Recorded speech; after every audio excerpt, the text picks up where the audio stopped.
आयोजित कर रहे हैं। पहला चैप्टर हमारा था मानव भूगोल की प्रकृति एवं विषय क्षेत्र। इसके अंतर्गत हमने मानव भूगोल की प्रकृति का अध्ययन किया। तो यहाँ पर हमने एक जो कथन है कि मानव प्रकृति का दास है अपितु विजेता, इस पे हमारी दो टीमें बनी है। हम इस पे आज वाद विवाद आयोजित कर रहे हैं कि मानव प्रकृति का दास है अपितु विजेता। तो एक टीम बैठी है जिसमें हमारे कैप्टन हैं गुड्डू रुवाली। मैं उनसे चाहूंगा कि अपना परिचय दे और वो किस पक्ष में है ये बताएं। आज भूगोल विषय के अंतर्गत वाद विवाद प्रतियोगिता हो रही है, जिसमें मैं पक्ष की साइड से हमारी टीम बनी है, जिसमें हमारा विषय था निश्चयवाद। यानी कि ये निश्चयवाद के पक्ष में यानी प्रकृति के पक्ष में है। वैसे कम बैठिए। और यहाँ जो बी टीम है, बी टीम की कैप्टन है रश्मि, आप अपना परिचय दीजिए और बताइए आप किस पक्ष में हैं। मेरा नाम रश्मि पनेरू है, मैं कक्षा 12 की छात्रा हूँ और हमारा विपक्ष सदस्य है। हमारा टॉपिक का नाम है मानव प्रकृति का दास नहीं बल्कि विजेता है। तो इनका मानना है कि मानव प्रकृति का विजेता है। आइए देखते हैं अपने तर्क और वाद विवाद में कि कौन अपने आप को मतलब अच्छे तर्कों से सही साबित कर पाता है और इस कथन की क्या कहते हैं के साथ न्याय हो पाता है कि मानव वास्तव में प्रकृति का दास है या विजेता। तो सबसे पहला प्रश्न यहाँ कैप्टन से ही करते हैं, टीम ए से गुड्डू से, कि भाई मानव प्रकृति का दास है या विजेता। ठीक है, आप कहते हैं कि मानव प्रकृति का दास है, विजेता नहीं है। तो क्या आधार है आप बताइए सर। मानव प्रकृति का दास है क्योंकि सभी प्रकार की मौसम संबंधी घटनाएं, चाहे वो वर्षा हो गर्मी हो, तो उसके अनुसार मनुष्य अपने को ढाल लेता है और हर स्थिति में, प्राकृतिक स्थिति में भी वो ढाल लेता है। जैसे कृषि, विभिन्न प्रकार के मौसम प्रणालियों में वह अपने को उस अनुसार ढाल देता है, जिससे इसे यह सिद्ध होता है कि प्रकृति के अनुसार मानव अपने को ढाल रहा है। और मेरा कथन यही है कि मानव प्रकृति के अनुसार ढल रहा है, न कि प्रकृति मानव के अनुसार। ठीक है, टीम बी से कि आप इसका क्या जवाब देंगे, बताइए इस बात का जवाब दीजिए। आप देना चाहते हैं, वैसे कोई भी देना चाहता है, कोई भी। आपने बोला कि मानव प्रकृति का दास है। नहीं, मानव प्रकृति का दास नहीं है। जैसे मानव की प्रकृति के अनुसार खुद को ढाल रहा है, वैसे ही प्रकृति को भी वो अपने अनुसार ढाल ले रहा है।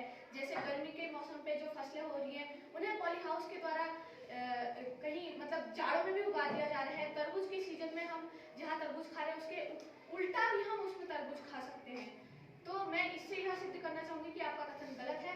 मानव प्रकृति का विजेता है, दास नहीं। तो आपकी टीम में से कोई भी इसका जवाब देना चाहता है? दे रहे हैं। जैसा कि आपने कहा कि गर्मियों के समय में कृषि के क्षेत्र में हम पॉली हाउस बनाते हैं, लेकिन आप ये भी तो सोचिए कि गर्मियों के मौसम में हमारे यहाँ खेती कहाँ हो रही है। गर्मियों के मौसम में वर्षा हो रही है और बारिश के मौसम में गर्मी हो रही है। यहाँ देख रहे हैं कि आप खुद देख लेना कि मौसम का कितना परिवर्तन हो चुका है, जलवायु का कितना परिवर्तन हो चुका है। खेती के मामले में हम कहें तो आज किसानों की खेती किस प्रकार नष्ट हो चुकी है। इसका कारण एक ही है कि मानव प्रकृति को नष्ट कर रहा है। मानव प्रकृति को नष्ट इसलिए कर रहा है क्योंकि उसको अपनी चीजें चाहिए, वस्तुएं चाहिए, वो एक कंज्यूमर के रूप में कार्य कर रहा है। तो आपने कहा कि कृषि के बारे में, तो हम ये बिल्कुल नहीं मान सकते कि आज की जो कृषि है वो बिना मौसम के पता नहीं कब हो जाए, हो ही नहीं रही हो बिल्कुल भी। तो मेरा मानना तो ये है कि जो है मानव जो है प्रकृति का दास है। चलिए आप दीजिए, कोई भी टीम मेंबर दे सकते हैं। आपने बोला कहीं भी वर्षा, क्या राजस्थान या जो रेगिस्तान वाले इलाके हैं वहाँ कृषि हो पाती थी? आज यूएई के द्वारा वर्षा हो रही है, हर जगह फसलें उग रही हैं। क्या यह संभववाद का कोई फायदा नहीं है? क्या वहाँ के लोग पानी आप पहुँचा? इंदिरा गांधी कैनाल बनाई गई है, क्या उससे लोगों को जहाँ लोग पानी के लिए तड़प रहे थे वहाँ पानी पहुँचाया जा रहा है? क्या यह संभववाद का हिस्सा नहीं है? क्या इसमें सिद्ध नहीं हो रहा कि मानव प्रकृति का विजेता है? बताइए। देखिए आपने कृषि की बात की, आप देखिए तटीय राज्य को देखिए ना भारत के, वहाँ पर कितनी बाढ़ आ रही है। किसका कारण, ये क्या कारण है कि क्लाइमेट चेंज, जलवायु परिवर्तन सबसे महत्वपूर्ण कारण है कि यहाँ बाढ़ आ रही है, बारिश आ रही है। आप कह रहे हैं कि यूएई इतनी चीजें कर रहा है, कब तक करेगा ये? कब तक हम महामारी, इतनी महामारियां, कोरोना जैसी महामारी आई, लगभग 7 लाख लोगों की जान हुई, हैजा जैसी बीमारियां आई, पोलियो जैसी बीमारियां आई, लेकिन इसके विपरीत भी आप कह रहे हैं कि हम करेंगे, कर रहे हैं। कब तक करोगे आप? जब ये पृथ्वी नष्ट हो जाएगी तो इसका मतलब तो हम ऑपरेशन 2030 कर रहे हैं प्रकृति को नष्ट करने के लिए। आप कोयले खदानों में देखिए ना, अरावली की, राजस्थान की बात करें, अरावली की वहाँ पहाड़ियाँ देखिए, वहाँ कितनी माइनिंग्स हो रही है, अभी भी अवैध माइनिंग्स हो रही है। आप आंकड़े देखिए। महामारियां आ रही हैं, क्या महामारियां जो आई उनका समाधान प्रकृति ने किया? क्या उसकी वैक्सीन प्रकृति ने बनाई? हाँ, वैक्सीन तो प्रकृति से, वह भी संभववाद द्वारा, मानव के ही द्वारा बनाई गई, यह शायद आपको पता होगा। और रही बात तटीय वहाँ मैदानों में बाढ़ आने की, तो वह अति संभववाद, उसमें संभववाद की तो कोई बात ही नहीं। अगर बाढ़ आ भी रही है तो उसे भी कंट्रोल शायद मनुष्य ही कर रहा है, डैम बन रहे हैं, और अगर कुछ भी हो रहा है तो उसमें मानव रुख नहीं है, वह भी प्रगतिशील है, वह भी कुछ ना कुछ समाधान निकाल के प्रकृति को अपनी ओर फिर ढाल लेता है। आपने कहा कि मानव कोई ना कोई समाधान निकाल लेगा। यदि हम प्रकृति के साथ लगातार छेड़छाड़ करेंगे, जैसे सॉइल पॉल्यूशन हो रहा है, एयर पॉल्यूशन, और अगर हम लगातार छेड़छाड़ करते रहेंगे तो क्या, यदि प्रकृति अपना विध्वंसक रूप लाएगी तो क्या मानव सभ्यता बच पाएगी? आपका जवाब है? आपको यह दे देगा। आपने बोला कि मानव सभ्यता मतलब खत्म हो जाएगी। अगर हम, आप ही बताइए, अगर हम प्रकृति में कुछ नहीं करेंगे, अगर संभववाद नहीं होगा, विकास नहीं होगा, माइल्स नहीं खनी जाएंगे, और उसमें से हम मतलब जैसे अफ्रीका के जैसे देश है, वहाँ प्राकृतिक संसाधन है, पर वहाँ प्रकृति को ही सब कुछ मान लिया गया है कि उसके साथ कोई छेड़छाड़ नहीं है, इसलिए वहाँ इतने पीछे है। जब वहाँ प्रकृति के साथ थोड़ा मानव ने अटैच हुआ, मतलब देखा कि हाँ इस चीज से ऐसा भी हो सकता है, विकास हो रहा है लगातार, टेक्नोलॉजी आगे बढ़ी, तभी तो यह आज लोग अंतरिक्ष तक जा रहे हैं। यह भी हमारा एक टॉपिक है। आप कह रहे हैं कि विकास नहीं होना चाहिए, मतलब आप कह रहे हैं कि विकास हो रहा है, होना चाहिए।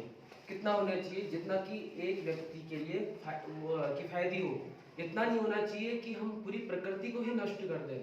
तो आज हम देख रहे हैं कि दिल्ली के हम बात करें, वहाँ का AQI जो लेवल है वो 700-800 पार हो चुका है, जिसका मतलब आप समझ रहे हैं कि एक दिन में उस व्यक्ति ने 30 से 40 सिगरेटें पी ली हैं।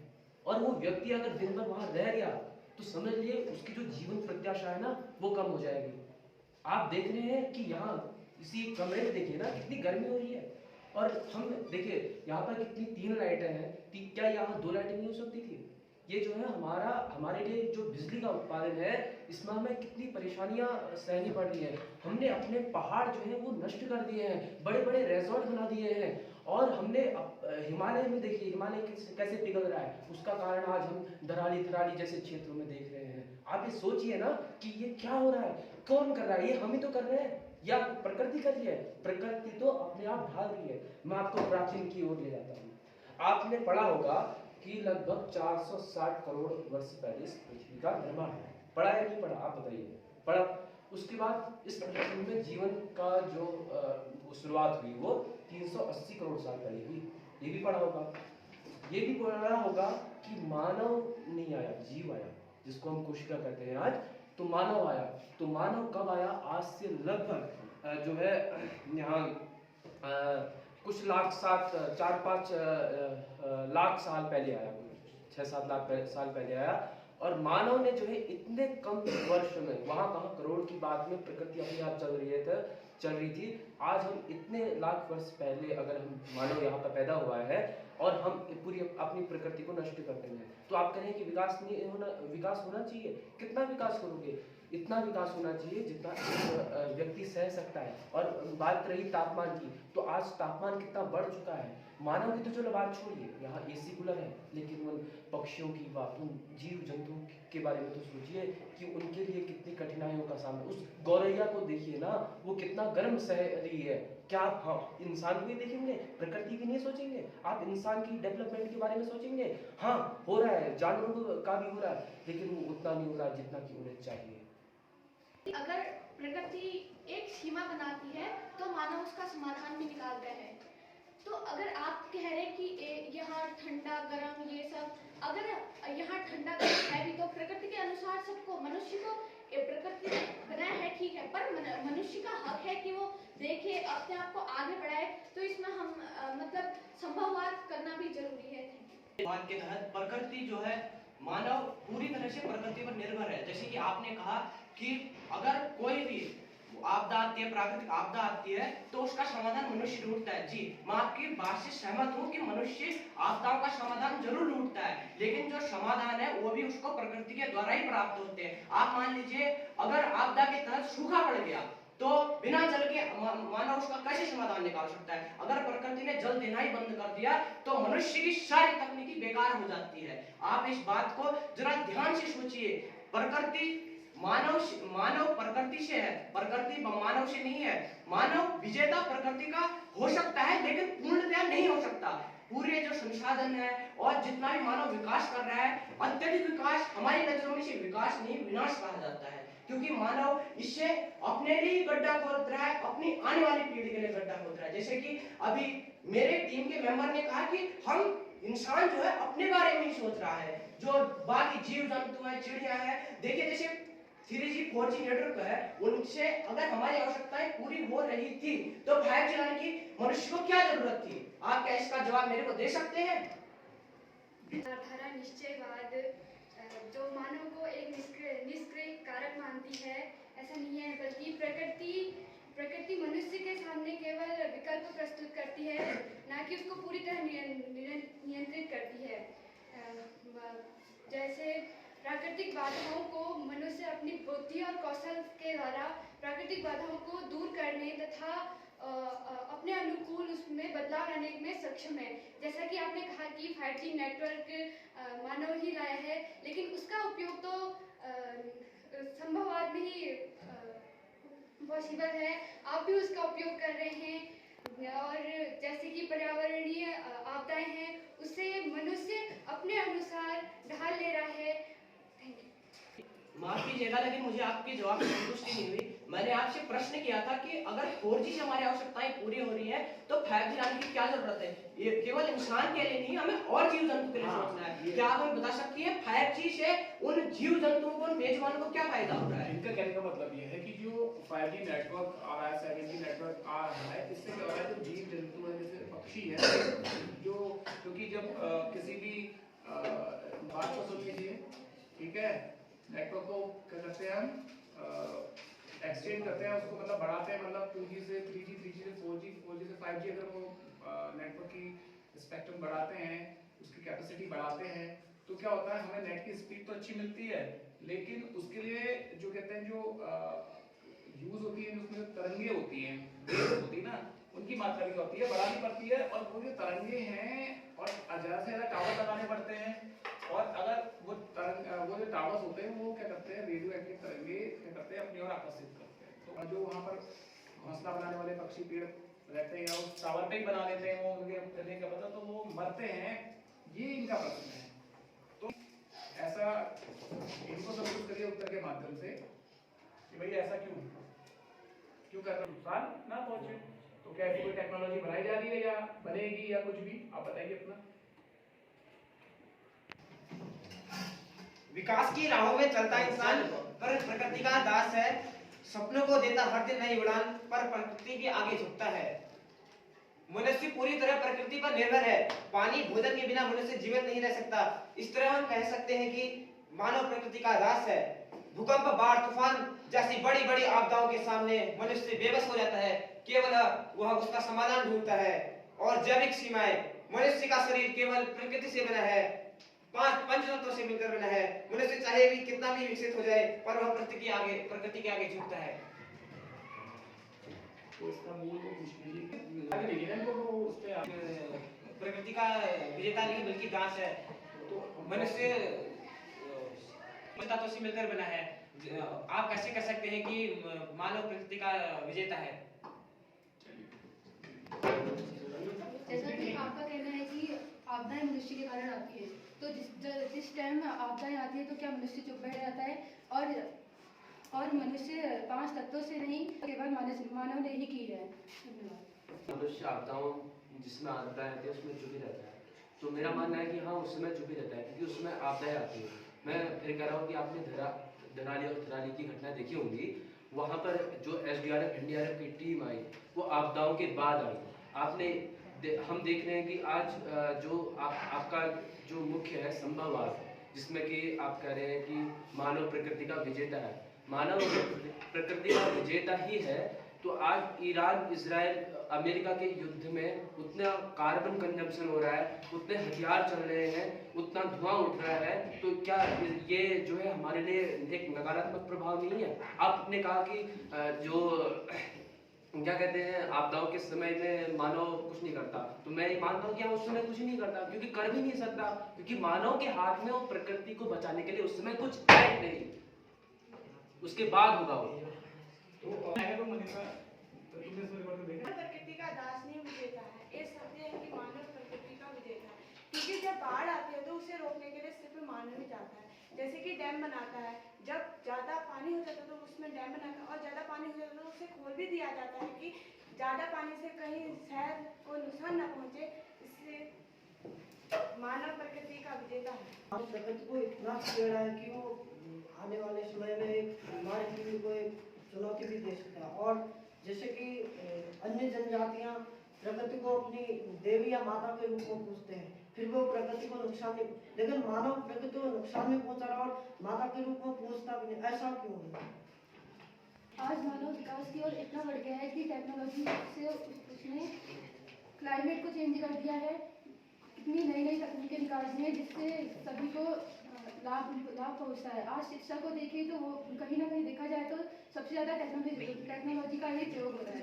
सबके आधार पर इतना बढ़ तो चुका है, लेकिन वह उसने बड़े बड़े बांध, बड़े बड़े नदियों में डैम बनाना शुरू किया है, तब से पर प्रकृति ने अपना रूप बदला, जैसे बादल फटना। इसलिए मानव प्रकृति का विजेता नहीं बल्कि दास है। जैसे आपका कहना है कि बांध बनाना और प्रौद्योगिकी का प्रयोग करना, तो प्रौद्योगिकी का विकास करने का अर्थ है कि मानव कहीं ना कहीं विकास की ओर ले जा रहा है और मनुष्य उसका प्रयोग भी कर रहा है। अगर मानव के द्वारा बनाई हुई वो बांध अगर टूट गई तो पूरी पृथ्वी में ऐसे पूरे जनसंख्या में ऐसे आपदा आएगी कि लोग का बचना मुश्किल होगा। जैसा कि आपने कहा कि आपदा आ रही है तो लोग बच नहीं सकते हैं। जापान जैसे देश में ऐसी टाइलें लगी हैं कि अब मानव को पहले ही पता चल जा रहा है कि आपदाएं आने वाली है। वो टाइलें ऐसी चल रही है, संतुलन हो रहा है उनका, बस संतुलन हो रहा है, लेकिन वो घर गिर नहीं रहा है। उनने इतनी टेक्नोलॉजी का विकास किया है कि अब वहाँ कोई परेशानी नहीं हो रही है उन लोगों को, इसलिए मानव विजेता है। जैसा कि आपने कहा कि मानव प्रकृति का दास नहीं विजेता है, उस आधार पर जब दुनिया में भूकंप जैसी आपदाएं आती है तो उस समय मानव कुछ नहीं कर सकता है। इसलिए मैं कहना चाहता हूँ कि मानव प्रकृति का विजेता नहीं दास है। शायद आपने सुना ही, अभी बताया कि जापान में ऐसी टाइलें लग चुकी हैं जिससे हमें पहले आगाज हो जाता है। और रही बात टेक्नोलॉजी की, आप लोग इतना बोल रहे हैं कि आप टेक्नोलॉजी का यूज नहीं करते, क्या ये यहाँ पे ब्लैक बोर्ड, स्मार्ट बोर्ड ये टेक्नोलॉजी नहीं है? ये संभववाद का हिस्सा नहीं है? ये विद्यालय जो बना है ये संभववाद का हिस्सा नहीं है? आज हमारा देश इतना विकासशील है, यह सिर्फ संभववाद का हिस्सा है। इसलिए मानव प्रकृति का दास नहीं विजेता है। मानव प्रकृति को नियंत्रित नहीं कर सकता है, और जब अचानक से बाढ़ आ जाती है तो मानव उस समय क्या कर सकता है? मानव प्रकृति का दास नहीं विजेता है, यह सत्य है, क्योंकि आज मनुष्य हर प्रकार से टेक्नोलॉजी के आधार पर चल रहा है। जैसे कि मानव चंद्रमा तक पहुंच गया और अन्य कई चीज़ें मानव ने टेक्नोलॉजी के आधार पर की हैं। माना कि आज तकनीकी बहुत आगे बढ़ गई है, लेकिन जब प्राकृतिक आपदाएं आती हैं तो मनुष्य की सारी योजनाओं को असफल कर देती हैं। आप कह रहे हैं कि प्रकृति द्वारा जो मानव ने, आप कह रहे हैं कि ये तकनीकी बनाई है, ये व्हाइट बोर्ड हो गया और श्याम पर ऐसी चीजें बनाई कि हम उसका उपभोग नहीं कर रहे हैं, हम जरूर कर रहे हैं, लेकिन जो संभववाद के तहत मानव ने इन चीजों का विकास किया है, उनका वो संसाधन भी प्रकृति द्वारा ही मानव को मिले हैं। धन्यवाद।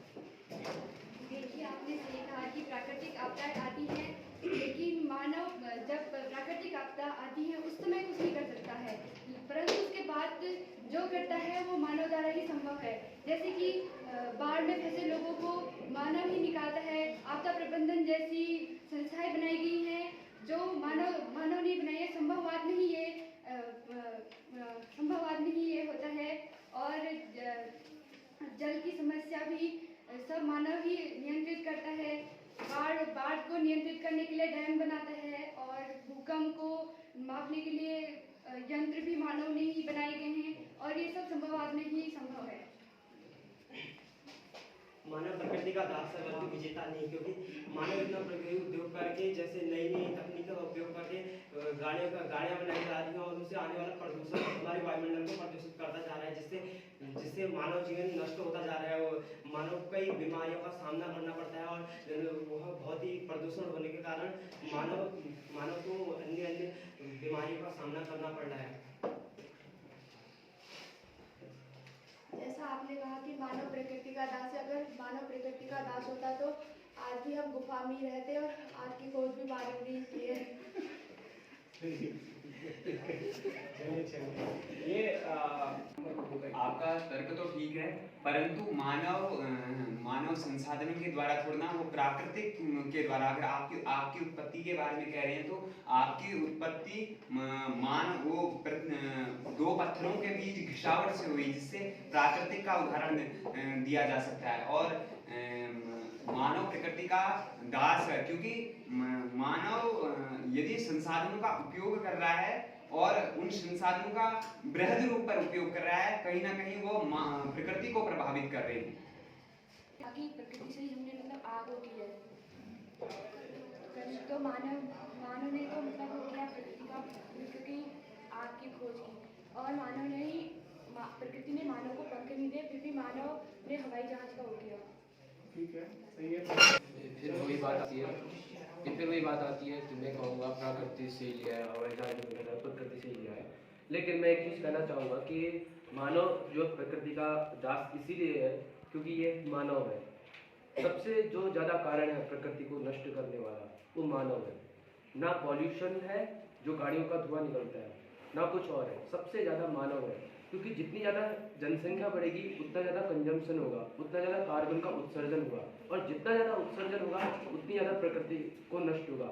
और आप डेटा चेक कर लीजिएगा, लगभग 60 से 70% जो प्रकृति को नष्ट करने का कारण है वो धुआं नहीं है, वो मानव है। क्योंकि 8 बिलियन की इतनी आबादी में प्रकृति कहती है कि मैं नहीं सह पाऊंगी, और इसी का कारण है कि आज हम इतनी महामारियाँ, बीमारियाँ और एक दूसरे के आमने सामने इतना द्वंद्व रखते हैं। मानव पहले एक देश में पहुंचने के लिए 4 दिन से भी ज़्यादा लगता था। आज वो प्रकृति के साधनों के द्वारा 1 दिन में पहुंच जा रहा है और पहुंच जा रहा है। जैसे योजना द्वारा वो पहुंच जा रहा है, हाँ मैं भी इसको मानता हूँ, लेकिन क्योंकि मानव प्रकृति पर पूर्णतया निर्भर है, और वह जो यंत्र बनाता है वो प्रकृति से ही तो प्राप्त करता है। जैसे धातु है या अन्य चीजें हैं वो प्रकृति से ही प्राप्त करता है। कहना चाहते हैं कि मानव प्रकृति का दास है। यदि मानव प्रकृति का दास होता तो आज वह अंतरिक्ष में नहीं जा पाता। हम यह कह सकते हैं कि मानव प्रकृति का दास भी नहीं है, विजेता भी नहीं है। जैसे एक कलम और किताब है, किताब के बिना कलम नहीं, कलम के बिना किताब नहीं।